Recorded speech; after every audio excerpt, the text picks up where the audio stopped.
সারা বাংলাদেশে লাখ লাখ গাড়ির মালিক হয়ে গেছি আমরা, আর লক্ষ লক্ষ মিলিয়ন মিলিয়ন মোটরসাইকেলের মালিক হয়ে গেছি। আসলে এগুলা সব ফাও বায়বীয় কথা ছিল। তাইলে কিভাবে মাত্র 2 দিনের মাথায় মানুষের মাঝে একটা প্রশান্তি আসলো? কিভাবে আসলো এটা?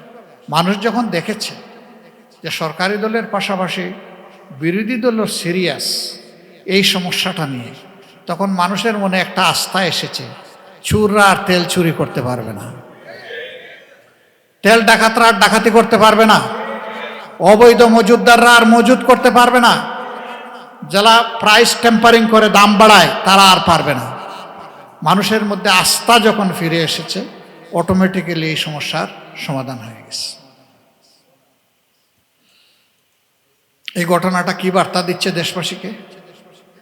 এই ঘটনা বার্তা দিচ্ছে মাথা ঠিক হয়ে গেলে লেজ ঠিক হয়ে যাবে। এই মাথা হচ্ছে জাতীয় সংসদ, জাতীয় সংসদের 300 সদস্য। গত অধিবেশনের সমাপনী দিবসে আমাদের বক্তব্য ছিল, আমারও বক্তব্য ছিল। সেই বক্তব্যে যে কয়টা কথা বলেছি আপনারা নিশ্চয়ই স্মরণ রেখেছেন। আমি আমার এই এলাকার জনগণের কাছে কৃতজ্ঞ। তারা তাদের মূল্যবান ভোট দিয়ে আমাকে নির্বাচিত না করলে আজকে আমি জাতীয় সংসদে কথা বলার সুযোগ পেতাম না। সুতরাং এই সংসদ যদি 5 বৎসর বহাল থাকে আর আমি যদি হায়াত পেয়ে থাকি, আমার দায়িত্ব হবে এই এলাকাকে তুলে ধরা, এই এলাকার সংকট সমস্যা তুলে ধরা। গ্যাস, পানি, যোগাযোগ, ড্রেন, নালা, কিশোর গ্যাং, মাদক, চাঁদা, অবৈধ দখল, এই সমস্ত সমস্যায় এলাকা জর্জরিত। সবগুলোর ব্যাপারেই কথা বললাম। মাননীয় প্রধানমন্ত্রী তিনি বললেন যে আপনার এলাকার বিষয়টা আমি পার্সোনালি দেখব, আপনার বিষয়গুলো চিহ্নিত করে আমার কাছে পাঠান। আমরা 4 দিনের মাথায় এগুলো পাঠিয়ে দিয়েছি, আমরা ফলো আপ করছি।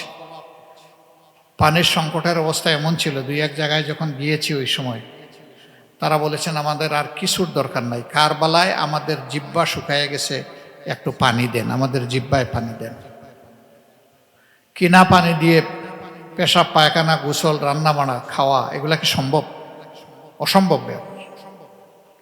সেই রকম একটা পরিস্থিতি কিছু কিছু এলাকায় ছিল, হয়তোবা এখনো কিছু আছে।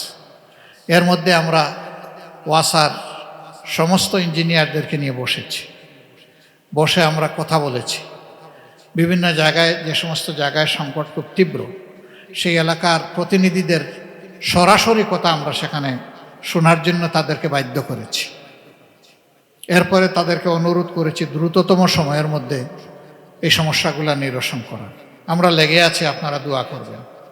গ্যাসের চাপ, এইটাতে বড় কিছু করা যাবে কিনা আল্লাহ ভালো জানেন। কোনো অসম্ভব ফাও কথা বলা আমার দায়িত্ব না, আমি বলবো না।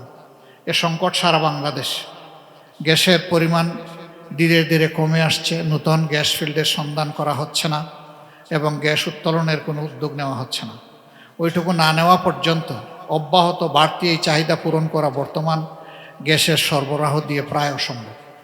এখানে আমাদের কষ্ট হবে, আপত্তি নাই, হোক, কিন্তু সেইটাও যেন ইনসাফ ভিত্তিক হয়।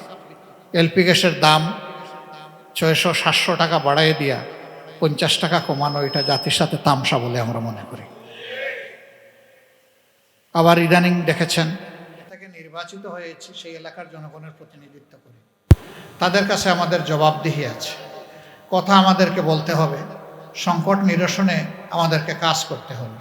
আমরা সহযোগিতা করতে চাই, আমাদেরকে আলোচনার সুযোগ দেওয়া হোক। প্রথমে একটা নোটিশ দিলাম, তারা অনুরোধ করলেন যে এটা পরিবর্তন করে ওই ধারায় আসেন।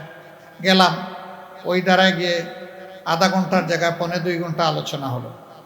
আলোচনার পরে আমরা প্রস্তাব দিলাম সরকারি দল বিরোধী দল মিলে একটা সার্ভিলেন্স কমিটি হোক। এই কমিটি দেখবে যে আসলেই যে সংকটটা এখন, এটাকে কৃত্রিম না এটাই স্বাভাবিক। যদি কৃত্রিম হয়ে থাকে তাহলে ওই জায়গাগুলোতে হাত দিতে হবে, আর যদি স্বাভাবিক হয় তাহলে বিকল্প জ্বালানির সন্ধান আমাদেরকে তৈরি করে বেছে নিতে হবে।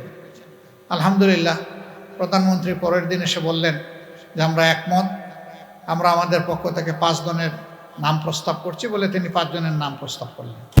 এরপর আমাদেরকে অনুরোধ জানালেন 5 জনের নাম প্রস্তাব করি। আমরা সন্ধ্যায় আমাদের পক্ষ থেকে 5 জনের নাম প্রস্তাব করলাম, কমিটি গঠন হলো। একদিন মাঝখানে গেল, দ্বিতীয় দিন থেকেই দেখা গেল যে এই সমস্যা অনেকটাই সমাধান হয়ে গেছে।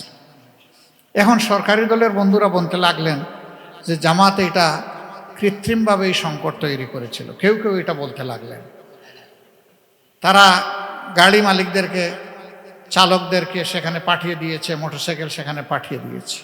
এত আনন্দ লাগলো এই কথাটা শুনে।